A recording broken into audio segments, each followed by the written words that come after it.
Hola, soy Rocío y hoy en Emocionate con las mates vamos a ver probabilidad.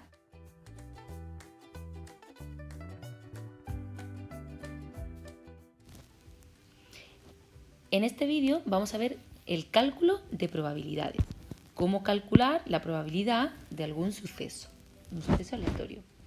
Ya vimos en el vídeo anterior pues que era un suceso, que era un caso, cuál era el suceso seguro, el suceso imposible. Aquí nos vamos a centrar en el cálculo de la probabilidad de que un suceso pase. Si llamamos S a cualquier suceso, lo más importante que tenemos que tener en cuenta es que la probabilidad de un suceso siempre va a estar entre 0 y 1, es decir, es un número entre 0 y 1. Si estoy cerca de 0, va a ser un suceso poco probable.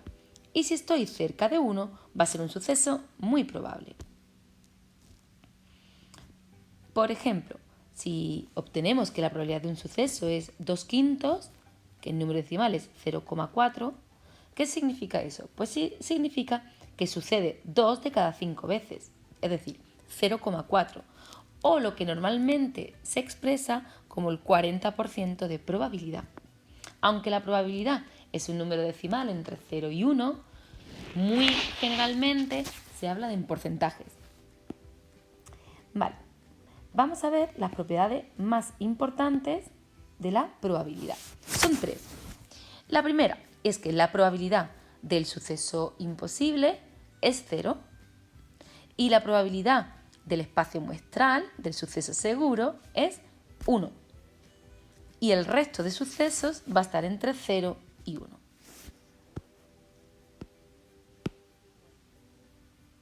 Propiedad número 2.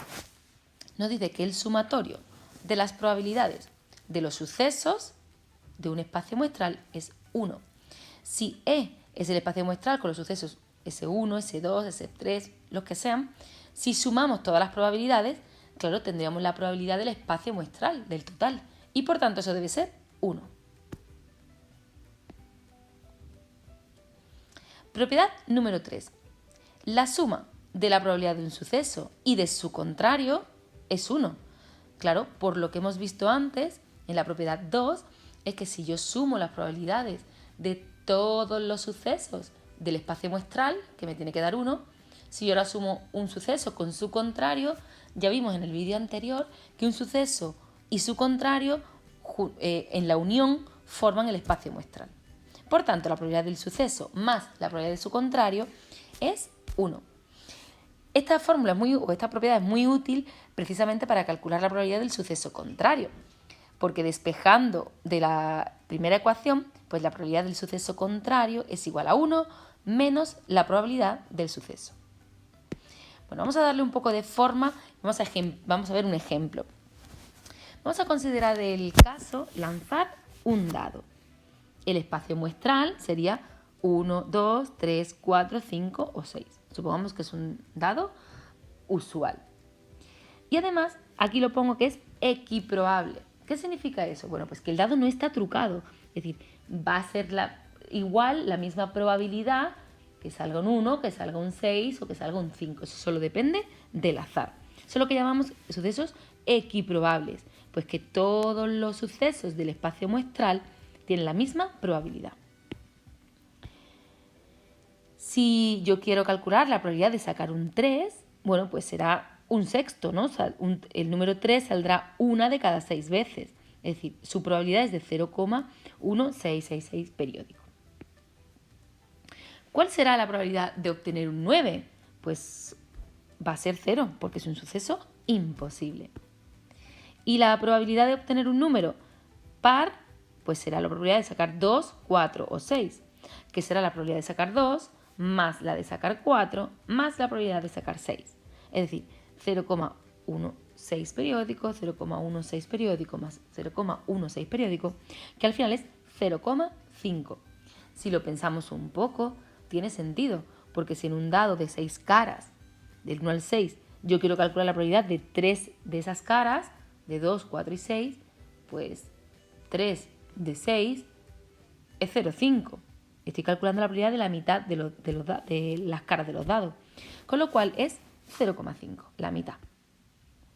diríamos que hay un 50% de probabilidades de sacar un número par cuando lanzo un dado. Vale. Por ejemplo, ¿cuál será la probabilidad de sacar 1 o 2? Pues la probabilidad de sacar 1 más la probabilidad de sacar 2, que eso es 0,3 periódicos. ¿Y si yo quiero calcular la probabilidad de sacar 3, 4, 5 o 6? Bueno, podría hacer como antes, sumar las probabilidades de 3, de 4, de 5 y de 6 y ya lo tendría. Pero si me fijo, la probabilidad de sacar 3, 4, 5, 6, es decir, el suceso obtener 3, 4, 5 o 6, es el suceso contrario a obtener 1 o 2. Por lo tanto, puedo calcularlo aplicando la formulita de la propiedad 3, y es que la probabilidad de un suceso contrario es 1 menos la probabilidad del suceso. Con lo cual es 1 menos la probabilidad de sacar 1 o 2, pues será 1 menos 0,3 periódico, que es 0,6 periódico. Si lo calculáis sumando las probabilidades, veréis que sale lo mismo. Veamos otro ejemplo. Pues vamos a suponer ahora que hay una urna con 10 bolas numeradas, del 1 al 10. Vamos a considerar el suceso sacar una bola y ver el número. Volvemos a considerar que el suceso es equiprobable, es decir, que todas las bolas son iguales y por tanto van a tener todas la misma probabilidad de salir. Bueno, en este caso, si yo quisiera calcular la probabilidad de sacar 5, pues es 1 de 10. Es decir, una bola de las 10 de 10 tiene el número 5. Luego es 0,1. La probabilidad de sacar 15, pues será 0, porque 15 no es una de las bolas de nuestro suceso. Eso es un suceso imposible. Y la probabilidad de sacar 1, 5, 7 o 9 será la suma de la probabilidad de 1, de 5, de 7 y de 9, que como es equiprobable y todos tienen probabilidad 0,1, pues será 0,1 más 0,1 más 0,1 más 0,1, que es 0,4.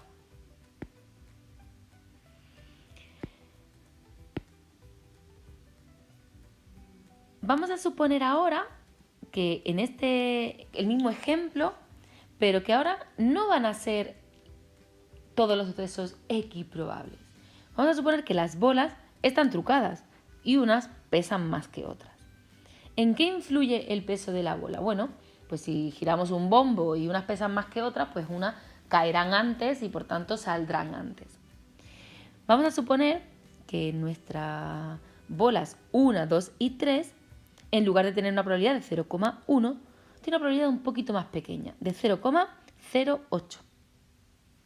Las bolas con los números 4, 5, 6 y 7, en lugar de ser 0,1, es 0,15, un poquito más. Las bolas 8 y 9 tienen probabilidad 0,05 y la bola número 10 una probabilidad de 0,06. Vamos a hacer los mismos cálculos de antes. ¿Cuál será la probabilidad del espacio muestral? Si calculo la probabilidad de 1, de 2 hasta llegar a 10, sumando todas las probabilidades, obtengo 1. ¿Correcto? Es decir, aunque cada bola tenga una probabilidad distinta, la suma de todas las probabilidades tiene que ser 1. ¿Cuál será la probabilidad de 5? Pues en este caso nos dice el ejercicio que es 0,15. Pues ya lo tendríamos. ¿Cuál es la probabilidad de 15? Pues vuelve a ser 0, igual que en el ejemplo anterior. ¿Por qué? Porque en este caso 15 también es un suceso imposible, con lo cual también es 0. Veamos qué pasa con el mismo caso anterior. Queremos calcular la probabilidad de 1, 5, 7 o 9. Si sumamos todas sus probabilidades, 0,08, más la probabilidad de 5 que era 0,15, más la probabilidad de 7 que es 0,15, más la probabilidad de 9 que es 0,05, obtengo 0,43. En el caso anterior, como todas eran equiprobables y todas tenían una probabilidad de 0,1, el resultado era 0,4. Vamos a ver qué nos dice la regla de Laplace. La regla de Laplace es una forma de calcular probabilidades, siempre que los sucesos sean equiprobables. De hecho, ya lo hemos estado haciendo en los ejemplos anteriores. Vamos a darle un poco de formalidad al razonamiento lógico que hemos visto antes. Antes decíamos que, por ejemplo, al lanzar un dado de 6 caras que no está trucado, la probabilidad de obtener un 3 era un sexto, era 1 de 6, es decir, una opción de las 6 posibles opciones que teníamos. O cuando queríamos calcular la probabilidad de que saliera par, 2, 4, 6, al final veíamos que era 0,5 y decíamos, bueno, tiene sentido porque son 3 números pares de 6.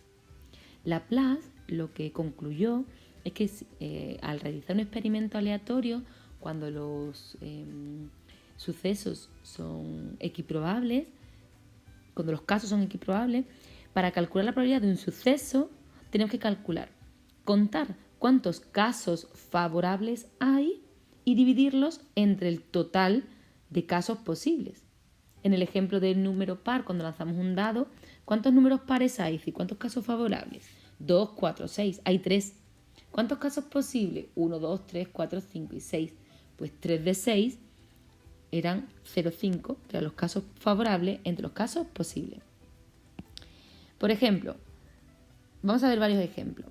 Supongamos que queremos sacar una carta de una baraja española.